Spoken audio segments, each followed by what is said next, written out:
ಎಲ್ರಿಗೂ ನಮಸ್ಕಾರ. ಪ್ರಜಾಪ್ರಭುತ್ವ ವ್ಯವಸ್ಥೆ ಅಂದ್ರೇನು, ಅದು ಇವತ್ತು ಎಲ್ಲಿಗೆ ಬಂದು ನಿಂತದೆ ಅಂತ ಅನ್ನೋದನ್ನ ಹೇಳೋದಕ್ಕೆ ಬಂದಿದ್ದೀನಿ. ನಾವು ಓದ್ತಿದ್ದಾಗ 1 ಮಾರ್ಕ್ಸ್ ಕ್ವಶನ್ಗೆ ಪ್ರಜಾಪ್ರಭುತ್ವ ಎಂದರೇನು ಅಂತ ಕೇಳೋರು. ಅದಕ್ಕೇನಿರ್ತಿತ್ತು ಉತ್ತರ ಅಂತಂದ್ರೆ, ಪ್ರಜೆಗಳಿಂದ ಪ್ರಜೆಗಳಿಗಾಗಿ ಪ್ರಜೆಗಳಿಗೋಸ್ಕರನೇ ರಚಿಸಲ್ಪಟ್ಟ ಒಂದು ವ್ಯವಸ್ಥೆಯೇ ಪ್ರಜಾಪ್ರಭುತ್ವ ವ್ಯವಸ್ಥೆ ಅಂತ ಹೇಳ್ತಿದ್ವಿ.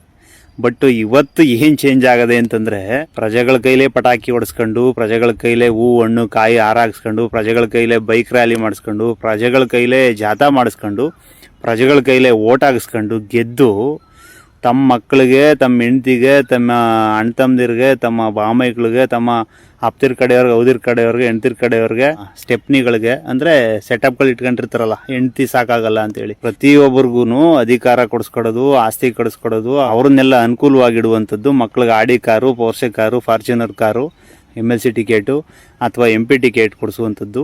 ಮೊದಲು ಪ್ರಜೆಗಳೇ ನಮ್ಗೆಲ್ಲ ಅಂತಂತಿದ್ದವರು, ಪ್ರಜೆಗಳ ಕೈಲಿ ಇಷ್ಟೆಲ್ಲ ಮಾಡಿಸ್ಕೊಂಡು ಗೆದ್ದಾದ್ಮೇಲೆ ಪ್ರಜೆಗಳೇನಾದ್ರು ತಮ್ಮ ಕಷ್ಟ ಅಂತ ಹೇಳ್ಕೊಳಕ್ ಹೋದ್ರೆ ಪ್ರಜೆಗಳೆಲ್ಲನೂ ನಾಳೆ ಬರೋಗಿ, ಇನ್ನೊಂದು ವಾರ ಬಿಟ್ಟು ಬರೋಗಿ, ಇನ್ನೊಂದು ತಿಂಗಳು ಬಿಟ್ಟು ಬರೋಗಿ ಅಂತ ಭಿಕ್ಷುಕರಿಗಿಂತನೂ ಕಡೆಯಾಗಿ ನೋಡುವಂಥ ಒಂದು ವ್ಯವಸ್ಥೆಯೇ ಪ್ರಜಾಪ್ರಭುತ್ವ ವ್ಯವಸ್ಥೆ.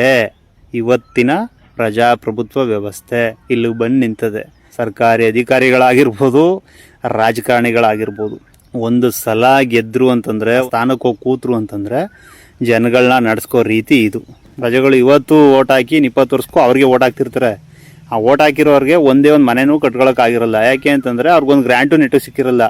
ಇವತ್ತು ಗೆದ್ದು 20 ವರ್ಷಕ್ಕೂ ಗೆದ್ದಿರ್ತಾನಲ್ಲ, ಅವನೇನ್ ಮಾಡಿರ್ತಾನೆ, ಅವನ ಮಕ್ಕಳಿಗೆ ಆಲೆ 100 ಕೋಟಿ ಸ್ಕೂಲ್ ಕಟ್ಟಿರೋದು, 100 ಕೋಟಿ ಬಿಸ್ನೆಸ್ ಮಾಡಿರುವಂಥದ್ದು, 100 ಎಕರೆ ಜಾಗ ತೆಗೆದಿರುವಂಥದ್ದು, ಒಳ್ಳೆ ಮೆಡಿಕಲ್ ಕಾಲೇಜು, ಒಳ್ಳೆ ಹಾಸ್ಪಿಟಲ್ಲು, ಈ ಥರ ಏನೇನೋ ಮಾಡ್ಕೊಂಡಿರ್ತಾರ ತಮ್ಮ ಮಕ್ಳಿಗೋಸ್ಕರ. ಅದೇ ಪ್ರಜೆಗಳು ಅವತ್ತು ಹೆಂಗಿದ್ರು 20 ವರ್ಷದ ಹಿಂದ್ಗಡೆ ಇವತ್ತು ಹಂಗೇ ಇರ್ತಾರೆ. ಯಾಕೆ ಅಂತಂದ್ರೆ ಇದೇ ನಿಜವಾದ ಪ್ರಜಾಪ್ರಭುತ್ವ ವ್ಯವಸ್ಥೆ.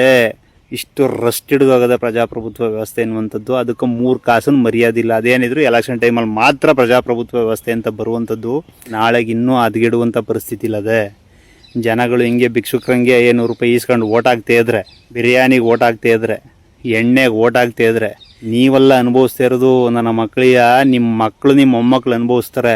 ನಿಮ್ಮ ತುಕಾಲಿ ಬದುಕೆಲ್ಲ ಚೇಂಜ್ ಮಾಡ್ಕೊಂಡು ಈ ಹೂ ಹಣ್ಣು ಕಾಯಿ ತರಕಾರಿ ಆರ ಎಕ್ಕಡದಾರ ಎಲ್ಲ ಹಾಕೋದು ಬಿಟ್ಬಿಟ್ಟು, ಯಾರು ದುಡ್ಡು ಹಂಚ್ತಾನೆ ಆ ಮಗನ ದುಡ್ಡು ಹೊಡೆದೇ ಹೊಡಿತಾನೆ. ಅವ್ನು ಯಾವನ್ನಾರು ಆಗಲಿ, ನಾನು ಅಂಥ ಸಚ ಇಂಥ ಸಚ ಅನ್ನುವಂಥ ಯಾವನೇ ಆಗಲಿ ದುಡ್ಡು ಹೊಡೆದೇ ಹೊಡಿತಾನೆ. ಯಾರು ದುಡ್ಡು ಹಂಚಲ್ಲ, ದುಡ್ಡು ತೆಗಿಯಲ್ಲ ಅಂತಂದವ್ರು ಇರ್ತಾರೆ, ಅವ್ರಿಗೆ ಓಟ್ ಹಾಕಿ ಗೆಲ್ಲಿಸಿ, ಅವಾಗ ಮಾತ್ರ ನಮ್ಮ ರಾಜ್ಯ, ನಮ್ಮ ದೇಶ ಉದ್ಧಾರ ಆಗಕ್ಕೆ ಸಾಧ್ಯ ಅಂತ ಹೇಳ್ತಾ, ಅದ್ರ ಜೊತೆಗೆ ನಾವೂ ಸ್ವಲ್ಪ ತಲೆಯಲ್ಲಿ ಲದ್ದಿ ಇಲ್ಲ ಬುದ್ಧಿ ಅದೇ ಅಂತ ತೋರಿಸ್ಕೊಳ್ಳೋಕೆ ಸಾಧ್ಯ ಅಂತ ಹೇಳ್ತಾ, ಪ್ರೇಮ್ ಕುಮಾರ್ ನೇರಳೆಕೆರೆ, ಮಂಡ್ಯ.